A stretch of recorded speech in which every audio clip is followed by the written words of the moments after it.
Assalamualaikum warahmatullahi wabarakatuh. Selamat malam dan salam sejahtera bagi kita semua. Pelajaran kali ini kita menginjak kepada aspek keperawatan komunitas.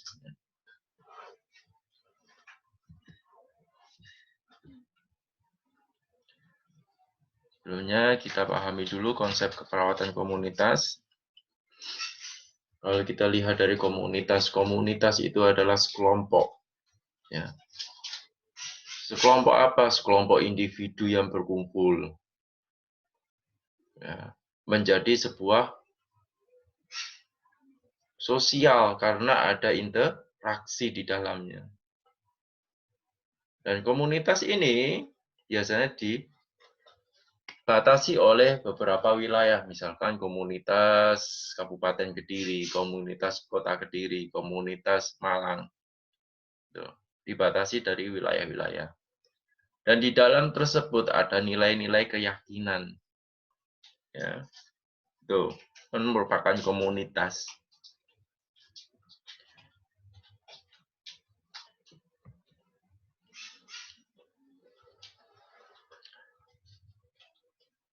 Semuanya tetap intinya sama ya, sebagai tempat kumpulan orang-orang atau membentuk suatu sistem sosial menurut Saunders, sebagai kumpulan orang yang saling bertukar pengalaman penting dalam hidupnya, berarti kan interaksi ya, menurut Spreadsley. Ini. Kalau keperawatan komunitas, kalau kita memahami kata keperawatan, tadi kita memahami komunitas. Ya, kata komunitas. Sekarang kita memahami kata keperawatan komunitas. Berarti kalau keperawatan itu memberikan asuhan keperawatan. Kalau memberikan asuhan keperawatan berarti memberikan pelayanan keperawatan yang profesional yang ditujukan kepada masyarakat dan komunitas. Masyarakat yang bagaimana? Masyarakat yang resti atau resiko tinggi. Resiko tinggi tentang derajat kesehatannya. Itu ya. Atau karena keperawatan itu adalah rentang keperawatan adalah sehat sakit atau mengoptimalkan kesehatan. Ya, atau mengoptimalkan kesehatan karena rentang keperawatan adalah sehat sakit. Ya. Kalau mengoptimalkan kesehatan, kata mengoptimalkan berarti sebelumnya sudah sehat, tapi dijaga kesehatannya. Dan menjaga kesehatan ini berarti melalui promosi kesehatan dan preventif. Kalau sudah jatuh sakit itu namanya kuratif. Kalau dari sakit ke sembuh dan akan dikembalikan lagi ke masyarakat itu namanya rehabilitatif. Gitu ya. Perawatan komunitas kesatuan yang unik dari praktek keperawatan dan kesehatan masyarakat yang ditujukan kepada pengembangan dan peningkatan kemampuan kesehatan baik diri sendiri sebagai perorangan maupun secara kolektif sebagai kelompok. Entah itu kelompok khusus maupun kelompok yang umum. Ya, kelompok umum itu menyangkut masyarakat, misalkan satu desa. Yang kenapa dikatakan kelompok umum? Karena mempunyai beberapa profesi di dalamnya. Makanya kelompok umum. Kalau kelompok khusus, misalkan kelompok yang bekerja di gudang garam. Nah, itu merupakan kelompok khusus. Kelompok yang sekolah SD, nah, kelompok khusus anak-anak. Gitu ya. Itu bedakannya seperti itu. Kalau masyarakat, kelompok secara umum. Nah, karena di masyarakat itu bersifat heterogen.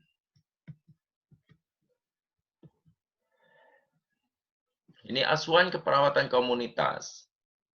Kalau menyangkut asuhan, berarti adalah membutuhkan metode-metode yang ilmiah dalam proses keperawatan komunitas. Proses keperawatan komunitas sendiri dipakai untuk membantu perawat dalam melakukan praktek asuhan keperawatan secara sistematis dalam memecahkan masalah keperawatan yang berkaitan dengan masalah kesehatan masyarakat. Karena kalau di keperawatan komunitas itu kan ada pathway ya, atau disebut dengan pohon masalah. Dan di situ dari suatu masalah bisa muncul beberapa masalah dari gejala, tanda, dan gejala, muncul beberapa masalah yang akan dihadapinya. Itu merupakan proses keperawatan komunitas. Uniknya di situ ya. Keperawatan komunitas merupakan salah satu upaya untuk meningkatkan derajat kesehatan ini. Karena tentang kita adalah sehat sakit. Nggak sakit aja, tapi sehat juga harus dijaga. Sifat asuhan yang diberikan secara umum menyeluruh. Namanya holistik. Ya. Keperawatan itu keperawatan holistik. Keperawatan yang sifatnya menyeluruh, umum. Kenapa disebut secara menyeluruh? Kenapa disebut seperti itu? Karena keperawatan itu merawat dari orang dalam kandungan sampai menjelang ajal. Ya, dari segala usia, dari segala profesi, semuanya. Makanya disebut secara umum dan menyeluruh. Itu ya.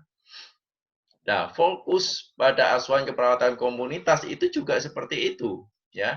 Pada tingkat individu, keluarga, kelompok khusus, masyarakat yang penekanannya pada pencegahan penyakit, peningkatan dan mempertahankan kesehatan itu ya. Itu fokus keperawatan kalau di dalam komunitas. Dan di situ semua juga menggambarkan umur mereka ya, mulai dari anak-anak sampai menjelang ajal. Gitu ya. Tolong mic-nya di silent. Siapa yang mic-nya dinyalakan itu?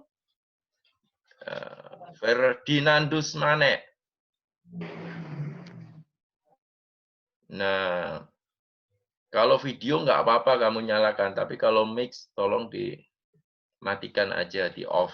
Karena kalau mic nanti mengganggu pembicaraan kita, kalau video nggak. Kalau ingin video dirinya nggak apa-apa. Itu ya. Oke, kita lanjutkan.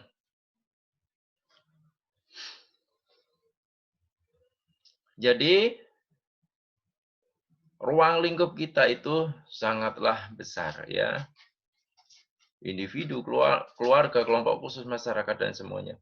Ingat, fokus kita kalau di masyarakat itu sebenarnya bukan sakitnya, tetapi waktu sehatnya. Fokus kita sebenarnya itu. Kenapa difokuskan kepada itu? Agar dia tidak terjatuh sakit, gitu loh. Makanya yang perlu digalangkan, ya, yang perlu digalangkan ini promosi dan preventif. Kalau promosi dan preventif ini semakin digalangkan dan semakin ke masyarakat semakin dipercaya, dan masyarakat itu bisa menjaga kesehatannya, bisa memandirikan dirinya sendiri tentang kesehatan, sehingga derajat kesehatan masyarakat itu meningkat, maka masyarakat tidak akan jatuh sakit. Gitu ya. Ini yang dilakukan oleh pemerintahan Jepang seperti itu akhirnya. Tetapi akhirnya Jepang mengalami suatu problematika ketika promosi dan pencegahan ya preventif ini meningkat.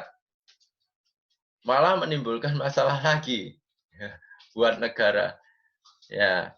Ini menimbulkan masalah apa coba? Nadia.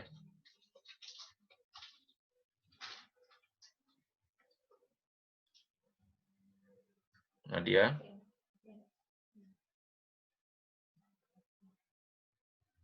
Kiki. Nadia kemana Nadia? Nadia kok nggak muncul? Kiki? Kiki? Loh, Iya, Pak. tak kira hilang kamu. Menimbulkan masalah apa? Ketika promosi dan preventifnya ini baik.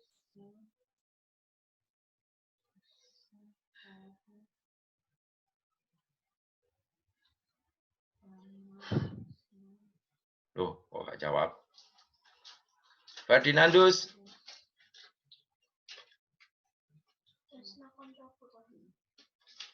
Ferdinandus mana? Ini aku ngajar patung apa enggak ini? Oh enggak muncul. Udah videonya nyalakan semua. Saya ragu ini nanti hilang mahasiswanya.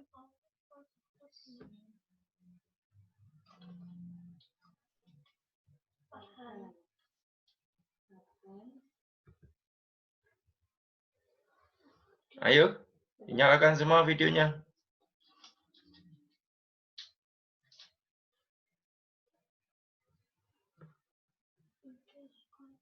Biar aku yakin ini enggak ngajar patung aku. Masa diajak ngomong, diem semua ngajak patung ini. Servin. Ya Iya, sudah. Pak.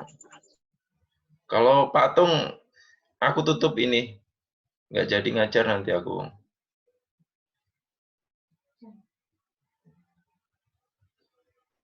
Ayo, siapa yang mau jawab?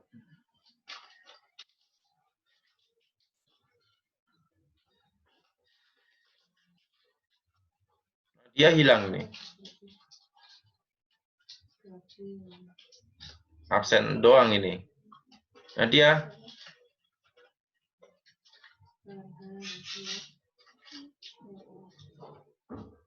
Ya, iya kan, hilang kan? Absen doang ini, ditinggal saya. Videonya dinyalakan semua. Saya absen.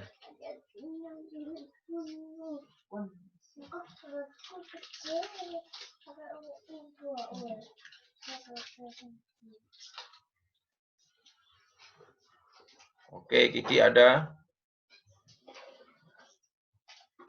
Servin ada. Yang lain? Saya nggak mau dibohongin ini. Ayo nyalakan semua. Video, bukan gambar. Daripada aku ngajar patung, aku matiin ini nanti. Ferdinandus, mana videonya?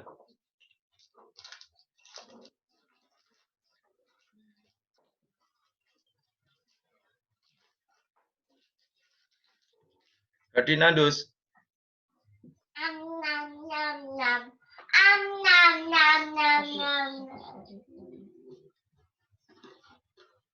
Oke, Ferdinandus ada. Kiki. Kiki, siapa? Nadia.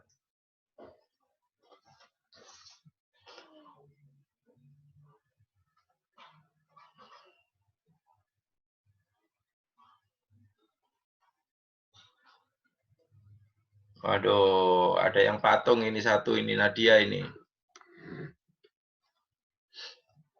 Kalau patung nanti absensinya ya nggak masuk ya. Ini cuma titip absensi doang ini. Pokoknya Nadia ini nanti kalau videonya nggak nyala, saya anggap nggak masuk, nggak boleh absen. Ya, yang lainnya dengerin aku. Saya nggak mau kalau saya ngomong terus yang lainnya enak-enakan tidur.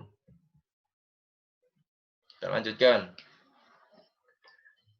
Pendekatan yang digunakan dalam asuhan keperawatan, komunitas, pendekatan keluarga binaan, dan kelompok kerja komunitasnya. Jadi kelompok kerja komunitas. Jadi misalkan desa binaan atau keluarga binaan, itu sebelumnya kita sudah pernah pengkajian di wilayah tersebut. Akhirnya dari pengkajian itu kita dapatkan masalah mereka. Nah, dari masalah itu kita cegah agar masalah itu tidak terjadi. Gitu ya. Itu namanya binaan.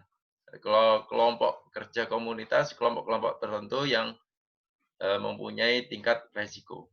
Gitu ya.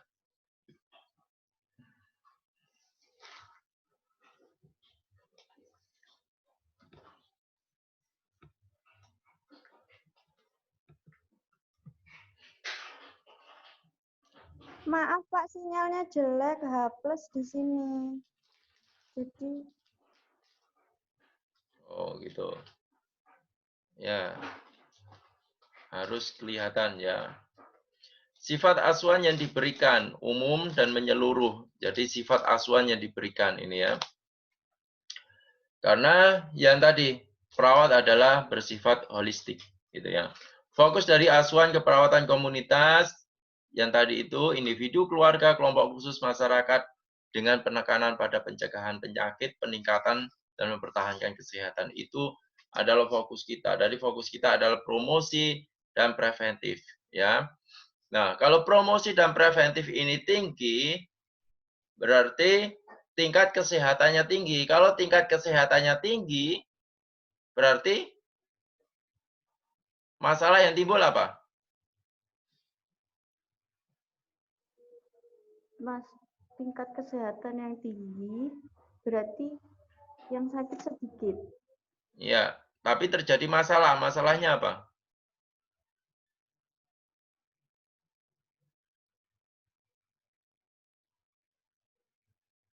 Masalah buat negara, bukan masalah buat individunya.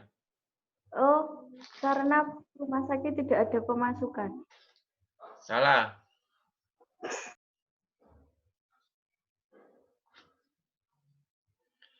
Dikarenakan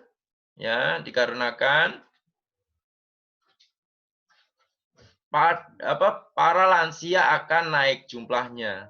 Nah, lansia ini dianggap sebagai masalah buat negara karena tidak produktif.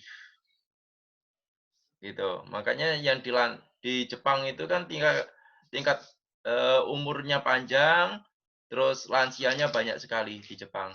Makanya perawat-perawat yang di Indonesia ini datang ke Jepang itu buat merawat para lansia yang ada di Jepang. Gitu ya. Dikarenakan itu promosi dan preventifnya bagus. Emang di rumah sakitnya pasiennya sedikit. Cuman dia menggalangkan dari tenaga kesehatan itu dialihkan ke masyarakat langsung. Gitu loh. Jadi pekerjaannya tetap. Gitu. Strategi yang digunakan untuk pemecahan masalah pendidikan kesehatan, teknologi tepat guna, memanfaatkan kebijakan pemerintah. Karena tanpa kebijakan pemerintah, usaha kita tidak akan berhasil. Ya, semuanya butuh bantuan dari pemerintahan.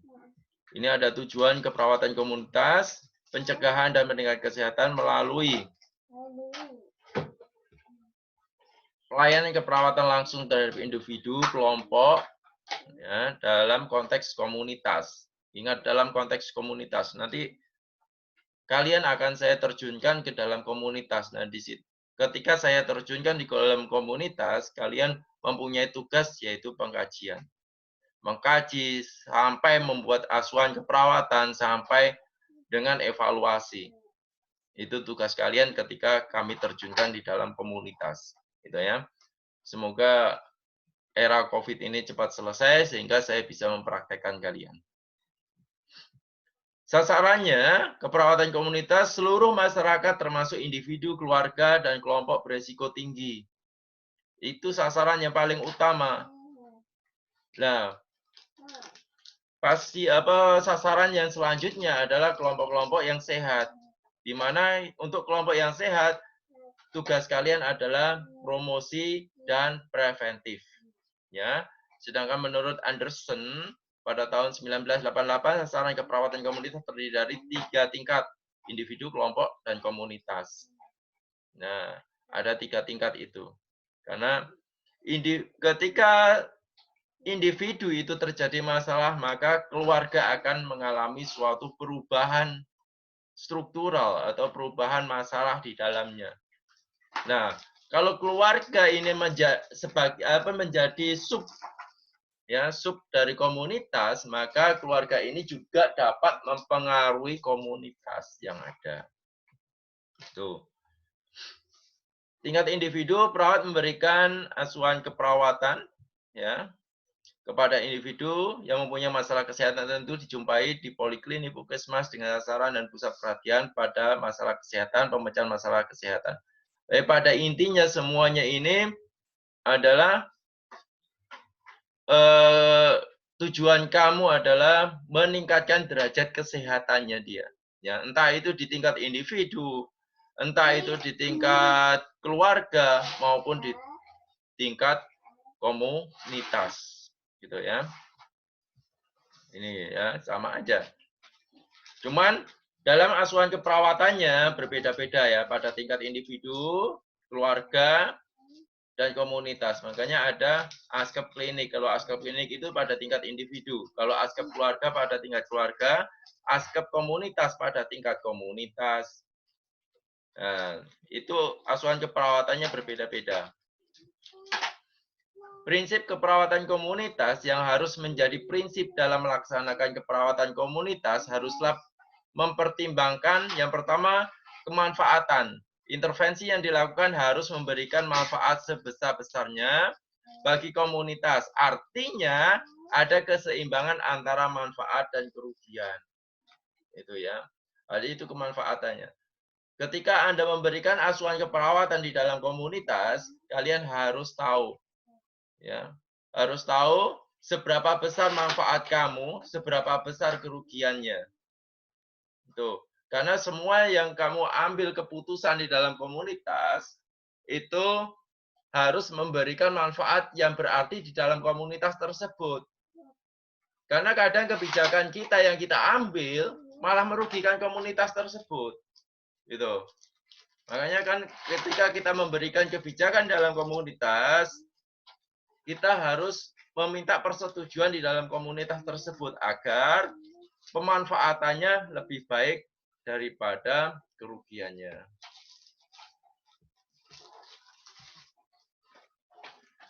Otonomi. Nah ini otonomi itu, jadi kita hanya boleh memberikan alternatif pilihan, alternatif yang kita sediakan, alternatif pemecahan masalah yang kita tawarkan kepada masyarakat. Tetapi kita tidak boleh menentukan mana yang harus kita lakukan, tetapi masyarakatlah yang menentukan. Jadi misalkan ada masalah tentang sampah misalkan ya, ada masalah tentang sampah. Kamu berikan solusi tentang pemecahan masalah sampah tersebut. Solusi pertama, diadakan misalkan Karang Taruna digerakkan untuk mengambil sampah, terus dibuatkan tempat pembuangan sampah akhir.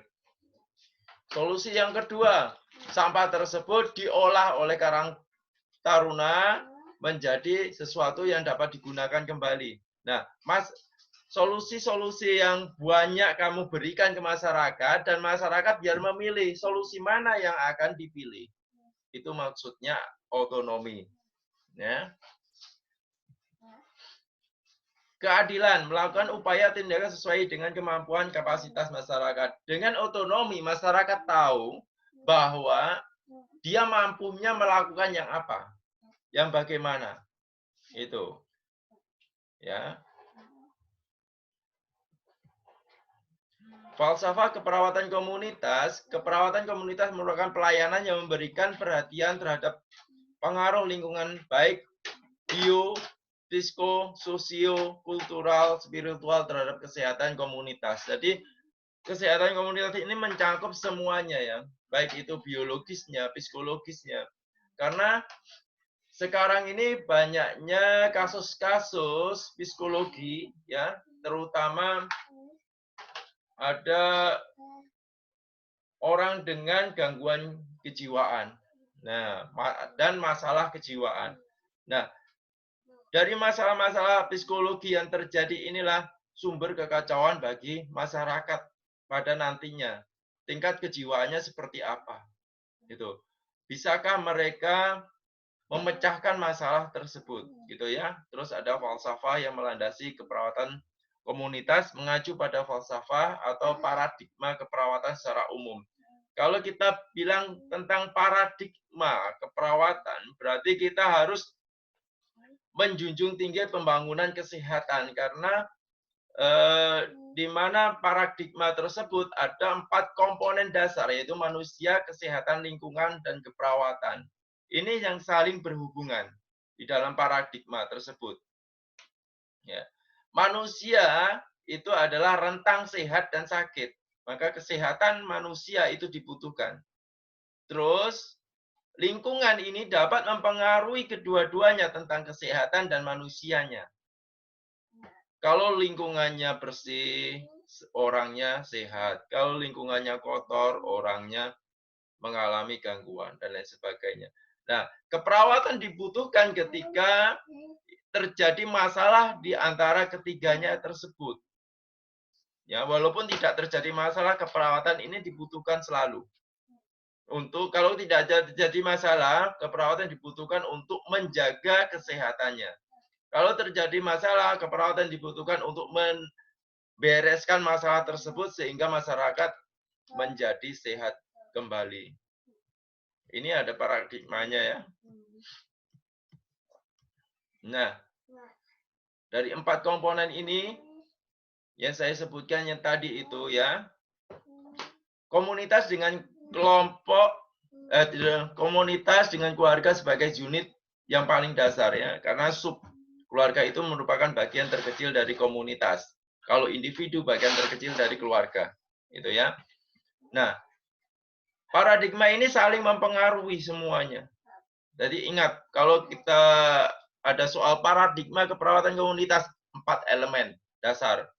Manusia, sehat, lingkungan, keperawatan. Ya, itu 4 dasar paradigma keperawatan komunitas. Itu ya. Kalau ada sebutan triangle epidemiologi, berarti ada 3, namanya tri. Ya. Agent, host, environment. Kalau ada kata-kata 3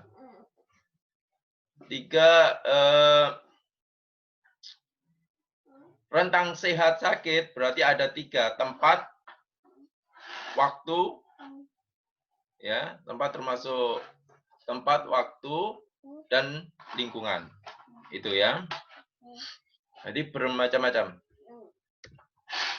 Ada keterangan manusia merupakan komunitas sebagai klien, berarti sekumpulan individu.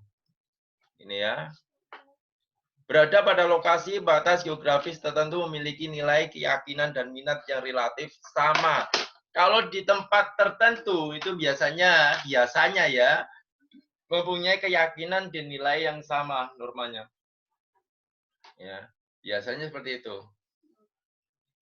Misalkan di NTT rata-rata nilai dan keyakinannya sama. Dan lain sebagainya.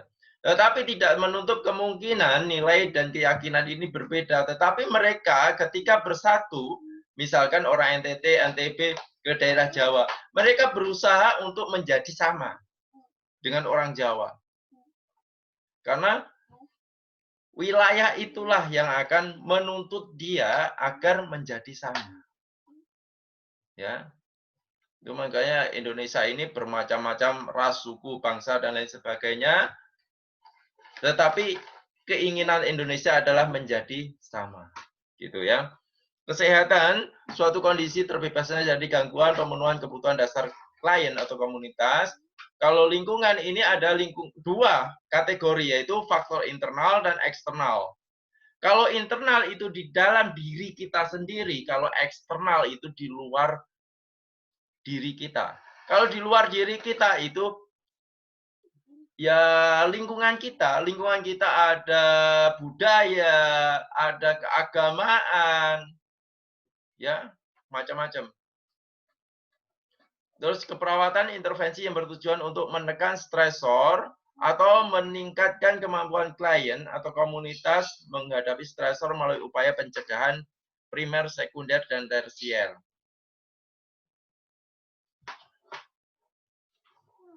Ini proses keperawatan komunitas. Asuhan keperawatan komunitas merupakan suatu proses yang kompleks karena banyaknya masalah ya secara heterogen. Jadi makanya disebut secara kompleks. Ada 5 tahap proses keperawatan. Yang pertama, ini menurut Betty Newman ya, yang pertama pengajian, diagnosa keperawatan, perencanaan implementasi, dan evaluasi.